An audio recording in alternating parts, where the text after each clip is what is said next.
Hi, I'm Olivia Kruger, and I am an undergraduate psychology student at Concordia University. Today, you guys are going to be listening to an interview being conducted by clinical psychologist Dr. Michael Mazias with clinical psychologist Dr. Julie Huzio-Caldwell regarding the last video we did on what it would be like for a parent to have a conversation with their child about suicidal ideation. Thank you for coming back and tuning in. Today, Dr. Caldwell and I are going to talk about the role play that I did with with a student who was playing the part of a teenage girl in high school struggling with social isolation or feelings of social isolation, anxiety and depression. I thought it might be useful to have Dr. Huzio-Caldwell, look at the role play and kind of dissect what was happening between me and the student who was playing again, my adolescent daughter. I was playing her father, in an effort to highlight approaches that you might want to take if you find that your teenage son or daughter, or even middle school, pre-adolescent son or daughter, seems to be mopey, depressed, anxious, different from usual, and you find yourself wondering whether or not he or she may be thinking about suicide, which, as we talked about in previous videos, is curiously and sadly, obviously, on the rise among adolescents and even present among older pre-adolescents. So, Julie, thank you for coming and agreeing to do this. I appreciate it. Absolutely. I want you to be critical, obviously, about the video, even though I was in it. Mm-hmm. But I'd like to know what your thoughts are about the video, what seemed to be working between me and my daughter as we talked, and what perhaps could have been done differently to get more from her and to make more headway with her. Okay. Something that I really love that you did in the beginning is that you gave specific behaviors that you saw were different. So you shared, I noticed you're in your room more often. It was from a non-critical place, but you're just letting her know that somehow you and mom see that she's behaving a little differently than you're used to. I also thought it was really helpful how you owned some of the worry yourself. Perhaps I'm more worried than I need to be, so let's use this conversation to figure it out together. You were respectful and calm, and I think that really helped with her buy-in. Okay. And as you were talking, I thought something that all of us who did not grow up with social media accounts, things like that, we can fall into pitfalls with, is sort of minimizing the importance of that. You didn't do that. Mm-hmm. So as she was talking about feeling more isolated in those types of friendships, you validated the loss rather than trying to make it feel smaller to her. So you just let her express how she was feeling and why it felt so impactful. And I think that helped make it feel really safe for her. So she could trust that you could hear, I miss my friends, things aren't going very well, and you wouldn't try to minimize it or reassure anything too quickly. Right, so I wasn't sort of quick to solve things, but I also was trying not to come across as kind of an alarmist, because I didn't want to make her think about my reaction, and I didn't necessarily want to amplify her reaction. Did that come across? Oh, 100%.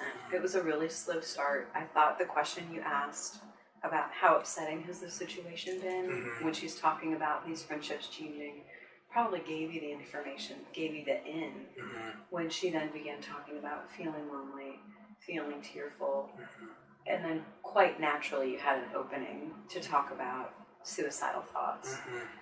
Something that I noticed in how she responded, so when you asked, have you thought about suicide, there was certainly a pause where I imagine you probably knew the answer you were going to get. We were acting, so Right. I was actually wondering how to get there. That Yeah. was kind of I think, my dilemma. I mean, I wanted to ask, but I don't know that I don't know that I knew. I kind of knew what her response was going to be because we had set it up, but I wasn't. I Right. don't know that I knew, like whether or not she was thinking about it. I mean, I think that's sort of my question too. Do you find that parents well-intentioned, loving parents, may sort of want to avoid having this kind of conversation with their kids because it makes them anxious. They don't necessarily think that they can do it. They're afraid to say the wrong thing. But do you think that's on parents' minds sometimes? Oh, without a doubt. I think that happens to everybody, or the idea of even bringing up the idea of suicide, somehow that might flip a switch or suddenly the option is on the table. I think what I've found in my clinical experience and what we're seeing in some research too is that one way that we can help reduce some of that stigma or worry is taking away the option of just necessarily saying no. So rather than have you thought about suicide, just putting it out there, like how often are you thinking about suicide? So they don't have That's to good. say yes or no, but then there's a number, and then that can help parents get a better handle on, oh, this is happening every night. That's a very different response than it's happened a few times in the past month.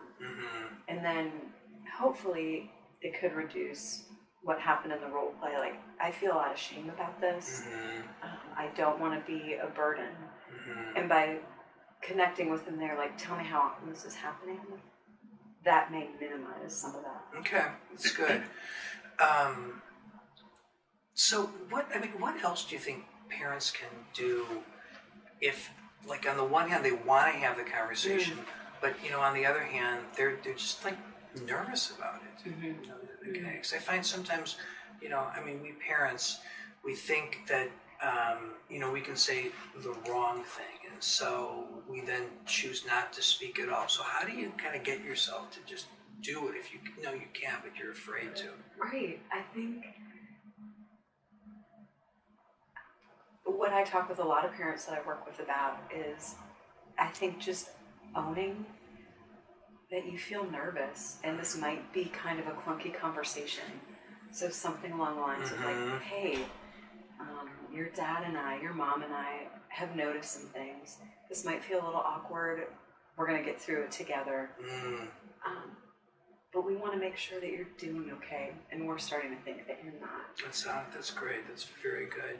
Let me ask you just a couple of other things.